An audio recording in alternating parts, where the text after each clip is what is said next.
আন্দোলনে উত্তাল নাইক্ষ্যংছড়ির মদিনাতুল উলুম মডেল ইনস্টিটিউট ফাজিল মাদ্রাসা। দেশে পট পরিবর্তনের পর ছাত্র জনতার পক্ষ থেকে দাবি উঠে এই প্রতিষ্ঠানের অধ্যক্ষের পদত্যাগের।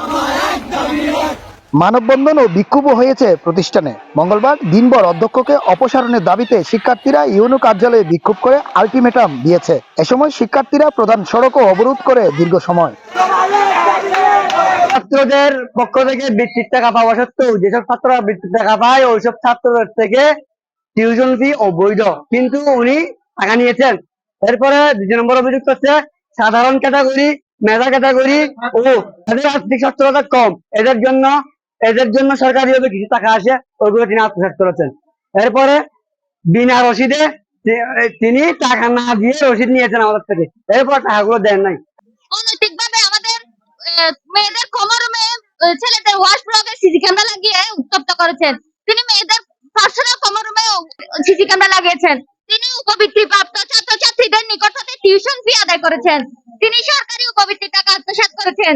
রুজিনা আক্তার নামে এক ছাত্রীর সাথে অনৈতিক সম্পর্ক ও নারী কেলেঙ্কারি করেছেন। এদিকে প্রতিষ্ঠানের ২২ জন শিক্ষক শিক্ষিকা ও কর্মচারীও উপজেলা নির্বাহী অফিসারকে লিখিত অভিযোগ দিয়েছে মাদ্রাসার অধ্যক্ষ মোহাম্মদ সৈয়দ হুসাইনের বিরুদ্ধে।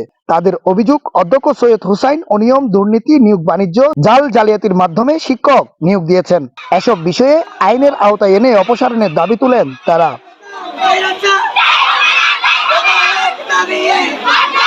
কিন্তু নাছোড়বান্দা অধ্যক্ষ আন্দোলন বা অভিযোগ বিষয়ে গা ভাসাননি। হাটের ব্যথার অজুহাতে তিনি প্রতিষ্ঠানে আসেননি। গত ২৭ আগস্ট মানববন্ধন চলাকালীন অধ্যক্ষের স্বজন ও তার পক্ষের লোকজন আন্দোলনরত শিক্ষার্থীদের উপর হামলা চালালে বহু সংখ্যক ছাত্রছাত্রী আহত হয় বলে অভিযোগ করেছে শিক্ষার্থীরা। ফেটো বাহিনী নিয়ে ছিল আমাদের আক্রমণ করার জন্য। যখন আমাদের বাইরে আক্রমণ হয়, তখন আমি আমার ভাইদের রক্ষা করতে যাই।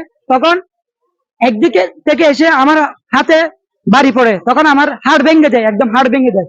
আমরা ওনার ছেলের সমতুল্য হয়, কিংবা আমাদের কাছে দিলেন তিনি মারার জন্য। উনি যদি নেই হন তাহলে কেন আমাদেরকে আক্রমণের জন্য তিনি আদেশ দিলেন? এক বস্তা লাঠি নিয়ে কি জন্য ছেলেদেরকে মারধর করেছে? খবর পেয়ে পরিস্থিতি পর্যবেক্ষণে যান উপজেলা নির্বাহী অফিসার মোহাম্মদ জাকারিয়া। এরপর ১ থেকে ২ সেপ্টেম্বর উপজেলা নির্বাহী অফিসারের নির্দেশক্রমে মাদ্রাসা বন্ধ ঘোষণা করা হয় এবং একটি তদন্ত কমিটিও গঠন করা হয় উপজেলা কৃষি অফিসারকে প্রদান করে। ইউএনও জানান, মাদ্রাসার পরিস্থিতি দিন দিন উত্তপ্ত হচ্ছে। সুষ্ঠু পরিবেশ ফিরিয়ে আনতে প্রশাসন প্রচেষ্টা চালাচ্ছে। অভিযোগের বিষয়ে জানতে অধ্যক্ষ সৈয়দ হোসেনকে বারবার কল করা হলেও তিনি রিসিভ করেননি। অন্যদিকে ইউএনওর গঠিত তদন্ত কমিটি বৈধ নয় উল্লেখ করে বান্দরবান আদালতে উপজেলা নির্বাহী অফিসার মোহাম্মদ ইনামুল হক ও উপজেলা নির্বাহী অফিসারকে বিবাদী করে মামলা দায়ের করেছে অধ্যক্ষ সৈয়দ হুসাইন। মামলার এজাহারে তিনি উল্লেখ করেছেন, ইসলামী আরবি বিশ্ববিদ্যালয় দ্বারা পরিচালিত ফাজিল বা কামিল মাদ্রাসায় উপজেলা পর্যায়ের কোনো কর্মকর্তার হস্তক্ষেপের এখতিয়ার নেই। হাফিজুল ইসলাম চৌধুরী, TTN।